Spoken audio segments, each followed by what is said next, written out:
Hi everybody, I'm making goat's milk soap today. Come along with me and learn my process. So earlier I was making some soap and I thought you might like to see the process. So I pre-measure out all my oils. So like this one has the coconut and the lard, and that one's going to have the tallow, and then we've got the vegetable oil, the grapeseed oil, the olive oil, and then I've measured out the essential oil that I'm going to use. This one's going to be lavender. And I've got the mica powder I'm going to use. And I have already weighed. That's the important thing, is you weigh the lye and the water. I got to get the milk out of the freezer. My girls don't always stay in milk. So when I have an abundance, I pre-freeze it off. When my girls are in milk, it's a little more tricky to get the milk cold enough to make sure that everything is okay and it doesn't burn. Because when you add the lye and the water and the milk together, there's a thermal reaction and it gets hot fast. So come along with me while we make some soap. Okay, I have the milk in the bowl already. I'm going to just dump all my water in. Oh, let me back up. So I put a second bowl, and then I put ice and water so that when you mix the lye in with it and the thermal reaction starts, it doesn't burn the milk. I have my instant read thermometer. So we are going to sprinkle a little bit of this in.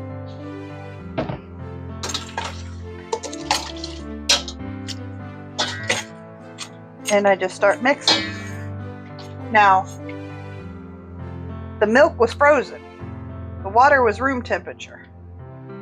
See, the milk's 39 or 30.9, but the water that was at room temperature, 116. The goal is to keep it cold enough that the milk does not burn.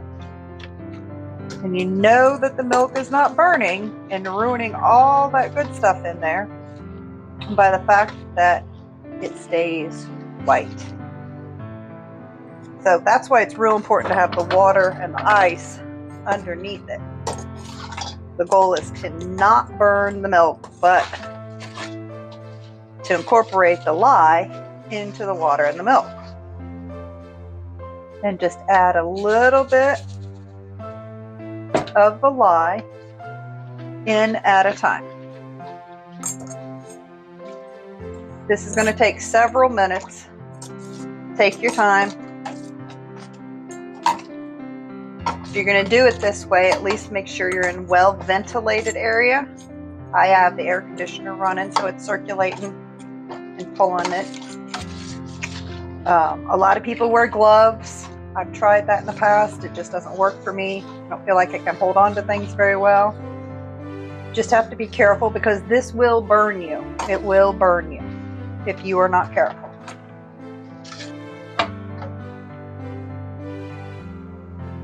See, we're still at 103. So we'll just keep mixing till all that milk is melted. While that's doing its thing melting, I'm going to take the solids, and I personally melt things in the microwave. Some people do a double boiler. That's fine if that's what you want to do. Let's see, what temp are we at? 94. Good deal. The ice water is doing its job.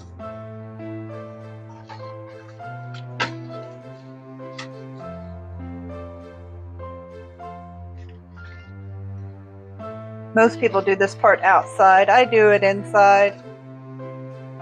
I have the air going, so it's ventilating. Sometimes if it seems like it's a little much, I'll open the window to let it vent.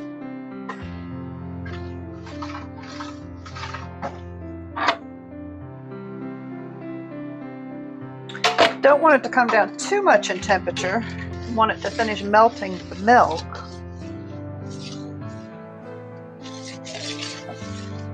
And my ice water, 2 metal bowls, was doing such a good job, it almost got it down too far. So we're almost done. All right, we're going to set this over on the other side of the sink that does not have ice in it. So we have the oils. Let's see. Here's our liquid, the grapeseed, and so here is the oils, the solids that we started melting down. Are they 100% melted down? No. Am I worried about that? No. Because my lye solution will take care of that. So finish getting these oils in here.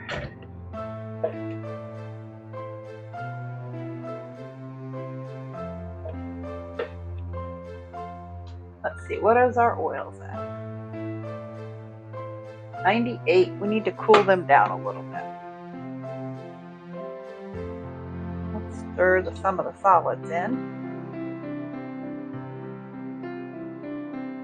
All right, so we're at about 80, which is good, where I'd like it. Okay, so the oils have cooled down to similar temperatures as the lye solution. Let that sit for a minute. We have our stick blender, which is my favorite. This is where it's going to get noisy, so let me tell you what I'm going to do. So at this point you add your additives and your colorant. I personally like mica powder. And I'm going to take a little bit of my mica powder and sprinkle it in. And we're going to blend this up real quick.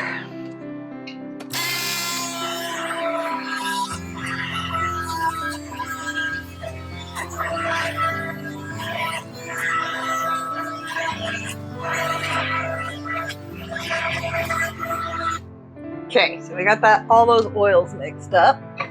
Let me grab my plate that I normally use to put my stick on. And we're just gonna scrape all the sides down real quick. Make sure everything is good.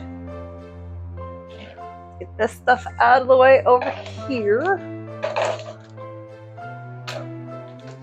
And, all right, so we have our molds ready and our oils are at the proper temperature. So it is time to mix the two together. We're going to so gently pour the lye into the oils.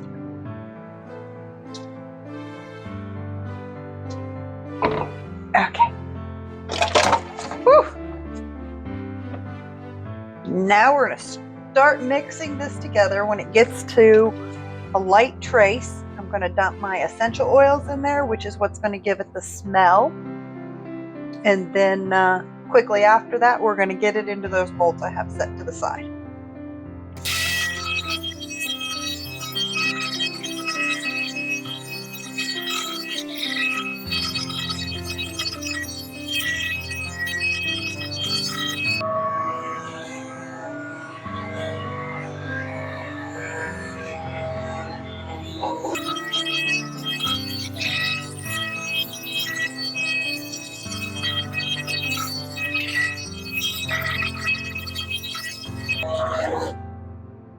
Looks like a big old bowl of chocolate pudding. All right, let's move you over here so you can see what I'm doing.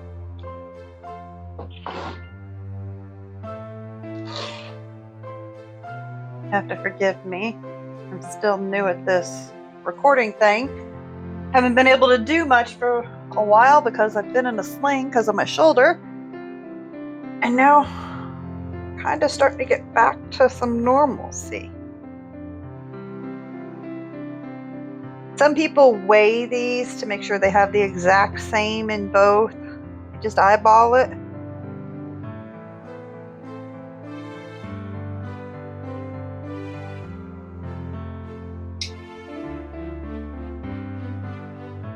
All right, let's see if I can do this. All right, I can. So.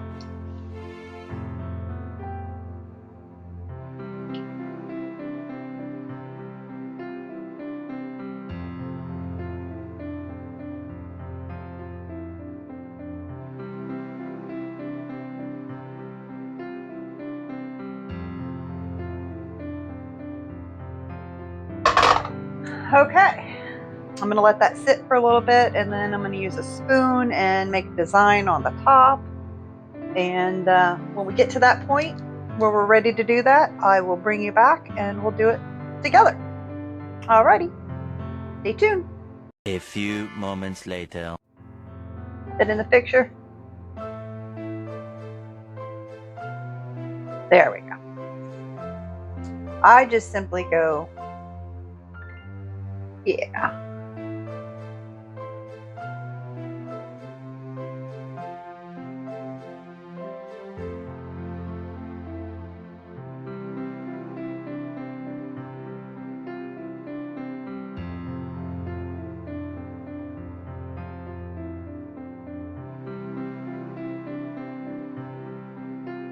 All right, let's try this one. Looks like chocolate pudding.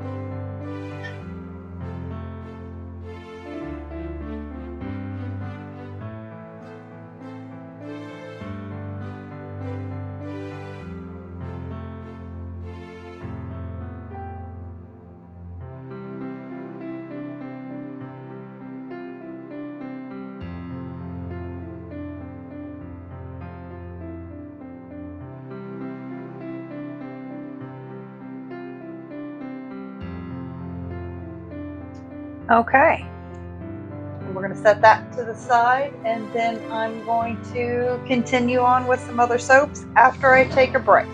Got sidetracked last night and didn't get anything unmolded, so let's get it unmolded and cut. This is the cedar wood we're going to make hubby test run for us.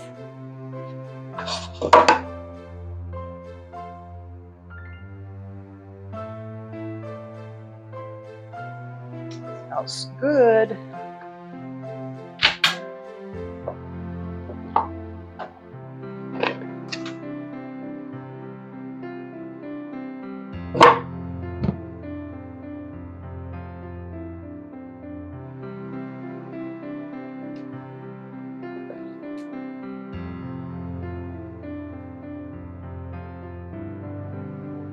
Okay, so some of these are still a little soft,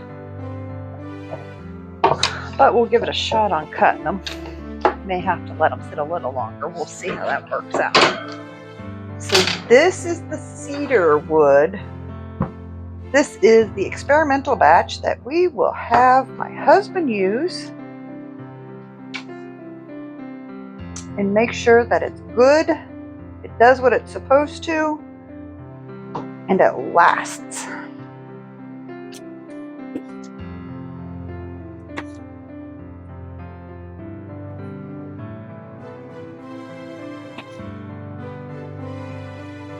Now all these bars are going to have to cure for 30 to 45 days before they'll be available.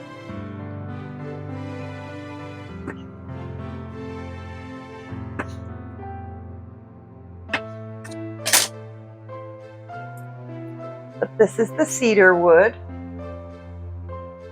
Smells pretty good.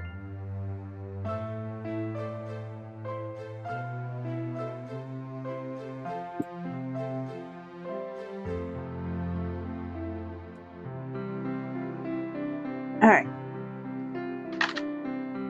One more block of the cedar.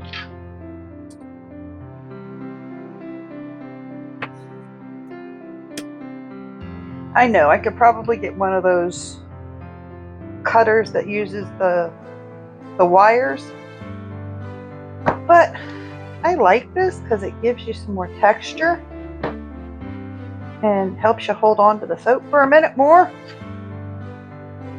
and or with the shampoo helps ruffle it through your hair. a little bit more in my opinion. And I got a lot of hair.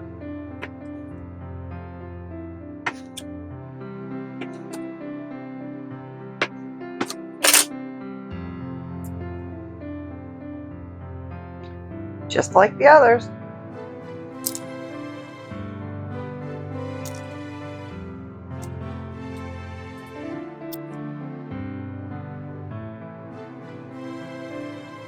All right, we're going to move these into the curing room